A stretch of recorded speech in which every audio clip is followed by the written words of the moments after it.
Good morning and welcome to the Daily Cyber Briefing for Tuesday, the 1st of April. I'm Stephen Ridgway. A bunch of Apple patches that have been released as of yesterday. They're the first patches since the 11th of March. There are patches for Apple Vision, tvOS, various flavors of macOS, various flavors of iOS, iPadOS, Xcode, and Safari. In fact, the only one that hasn't received an update as of yesterday appears to be watchOS. No doubt watchOS updates will be coming soon. So if you're using Apple devices, I mean, mostly these things are pretty good at updating themselves. If you're particularly concerned, then I recommend you take a look at the advisory from Apple, and you can always go and nudge your devices to check for updates and update themselves if you don't want to wait for the automatic updates to catch up. So the ongoing saga of whether Oracle has or hasn't, Oracle Cloud has or hasn't been breached goes on. Oracle, to the best of my knowledge, continues to deny that there's been a compromise. However, there is increasing evidence that data has been exfiltrated. So not entirely sure what's going on there. The evidence of the breach isn't wholly convincing, but there is information that could be from a breach of Oracle's cloud environments. It is equally possible, of course, that Oracle are right. It isn't them that got compromised. It is, in fact, one of their third-party suppliers or something that is the source of this breach. I mean, if so, it's a little disingenuous, I think, of them to say that nothing has been going on. Perhaps the message is lost in translation. I don't know. If you are using Oracle, goodness me, wrong articles. If you are using Oracle Cloud, it would be a good contingency plan to change passwords, change secret keys, API keys, so on and so forth. Anything that may have been used or may have been compromised as part of an Oracle attack, just to tidy up. Not a bad idea to change secrets and passwords and so on periodically. Anyway, I know I'm not going to get into the argument about is password changing a good or bad thing. But that argument, there is no single answer to that. The answer is it depends a lot on your risk profile and your risk appetite. So either way, if you are a user of Oracle Cloud environments, worth having a look at this, worth keeping an eye out for updates, and in the meantime, take the usual steps to ensure that you remain in control of your accounts.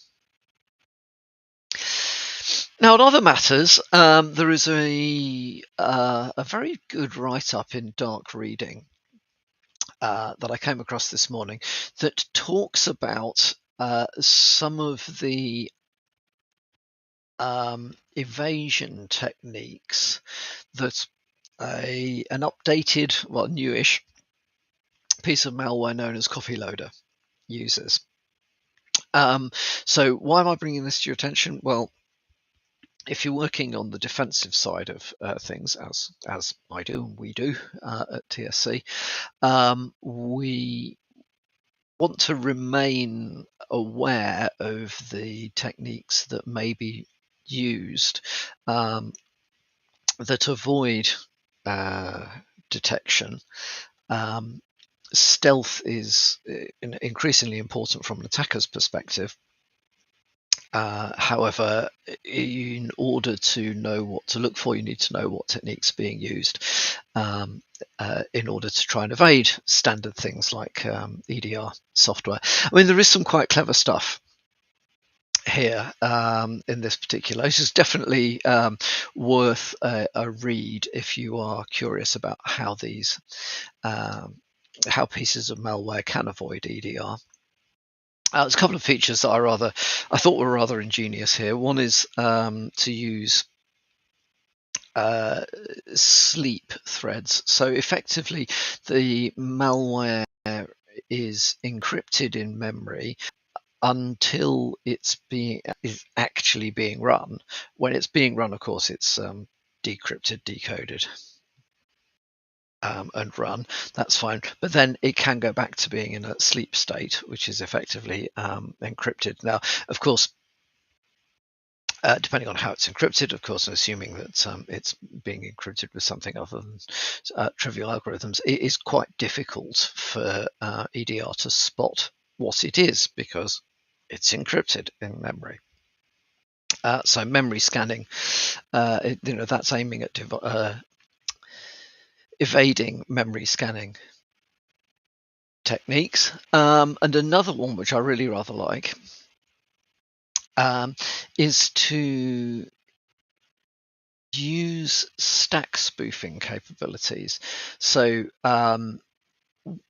one area which has historically been very successful, although quite difficult to do in order to detect previously unknown malware, is to look at what calls are being made through the stack. So because in the end, all processes need to run on a chip somewhere, so CPU, GPU, whatever it may be.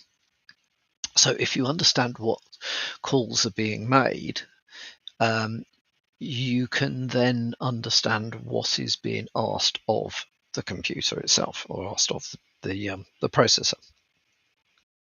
Well, stack spoofing, I'm not going to claim that I really understand how it works in detail, but the concept is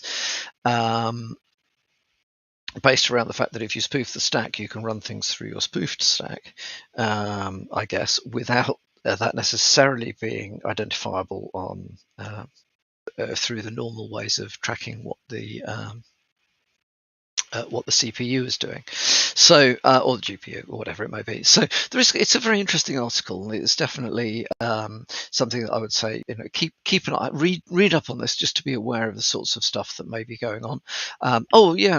It creates it dynamically creates domains as backup command and control domains in case the hard-coded domains are unreachable. So, there's a lot of clever stuff going on here. This is the sort of stuff that we need to be able to spot. It is getting into, how there's, it has been said, and I would broadly agree with this, that, around 80% of cybersecurity is covered off by basic cyber hygiene, and the other 20% is really seriously complicated. Well, this stuff is getting into the realms of the 20% that's really seriously complicated. So again, there is not much point, by the way, in focusing on the really complex if you've not successfully put in place mitigations to the risks posed by the 80% of pretty basic. Okay. I've seen over the years multiple organizations get very carried away with the highly complicated. Mainly, I think, because cybersecurity vendors make a lot of money out of selling you tools that will identify that last 1% of things you might miss. This is the thing you need in order to make sure you're 100% secure. Yeah, you can spend an awful lot of effort on that sort of stuff, but most attackers are not going to waste their really clever stuff on you if a really basic attack would be successful anyway. So ensuring that you're defending against the basics is by far the most cost-effective thing that you can do. And by defending against, I mean being able to detect, eradicate, and recover from the basic attacks, the things that we all see all the time, including all the scripted stuff that's kicking around and so on and so forth. Then once you're confident that you can defend against that stuff, looking into this stuff then becomes the next step up. But yeah, it makes interesting reading. Definitely recommend it. And then finally from me today, a very interesting concept, article from the Hacker News, talking about how Apple is being fined 150 million euros by a French regulator because the French regulator doesn't like the way that Apple has implemented app tracking transparency framework. Apparently, on Apple devices, as we all know, if you use Apple devices, apps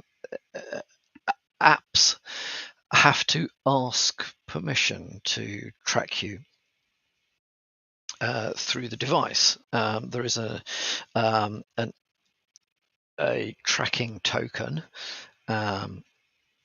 The app needs user permission in order to access that token, which then gives them the ability to track you across multiple apps or across multiple websites or whatever it may be. Curiously, it's a single click to deny access. It's a single click to grant access to Apple apps. But under some circumstances, you need to click yes twice for some third-party apps, which the French government has decided is discriminating against those apps and therefore deserves a fine.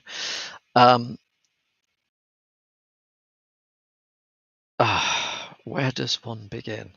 Are all governments in this space morons? I suspect they are. In my experience, these